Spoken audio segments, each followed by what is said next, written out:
I'm Julia. I'm 10 years old. Pleasure meeting you, Julia. What was your childhood like, you know? Well, I lived in a small town in Poland. I came of a family of 8. Oh, wow. That is 6 children.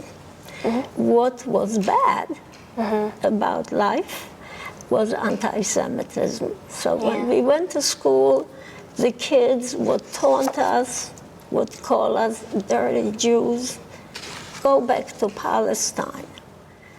And they would beat us up. That was the bad part. Why do you think people felt this way about Jews? Well, unfortunately, that's an age-old question. The Jews have been persecuted forever, it seems. What was so scary about when the Nazis first came to power? We lived very close to the German border. Oh, wow. And we knew that Germany is going to attack. So my parents decided that my mother and 5 of us children would flee further away from the border to my uncle's town, a town called Mielec. And I don't know, because you are so young, if I can tell you the atrocities that happened in Mielec. You know, my heart breaks when I have to tell children that story. When the Germans found you, where were you sent? What happened? There were constant raids. You know, they would come with machine guns, with trucks with machine guns, and dogs that were trained. In the beginning, they would catch people who were young enough for labor. They would send them to slave labor camps. And eventually, they declared my town what they called Judenrein. It means cleansed of Jews. That's when they caught my parents. They caught one of my brothers, and they caught me.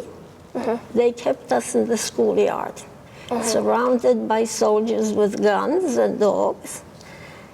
And as the day wore on, we realized we are never returning home.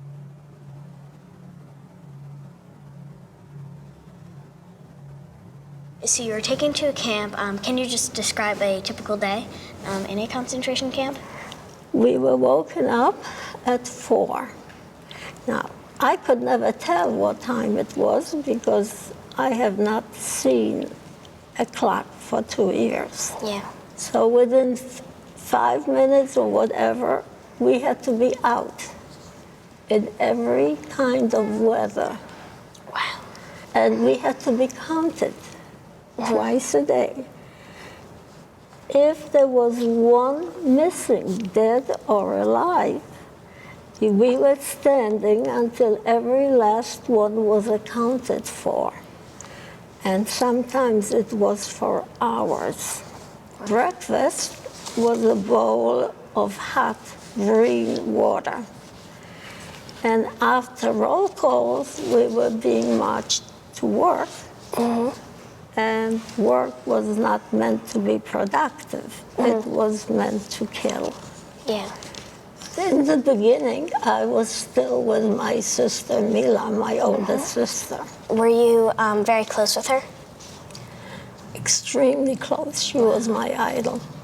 Mila came down with typhus and had to be removed to what they call the revier, which was the barracks assigned to the Jewish sick. And I did not need to go to the barrack, to the revier, because I was not sick. But I knew that if I did not go with Mila, I would never see her again. One day, the lady who was in charge came to call me down. And I was sure that spelled the end for me.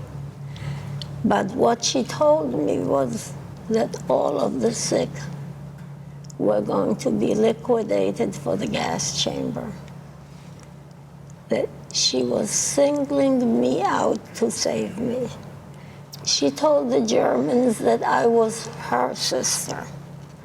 So she was risking her life to do that. So there is still racism and anti-Semitism today. So what do you think kids can do to fight racism and anti-Semitism? Speak up.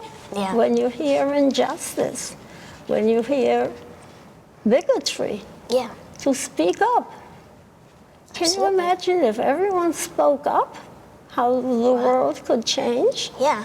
It was the silence of the world that allowed this to happen. It should never, ever happen to anyone again. Yeah. I think we need to teach the Holocaust. We need to make people aware of consequences of what happens. Yeah. I mean, yeah, it's like the truth has to be heard. The truth has to be heard.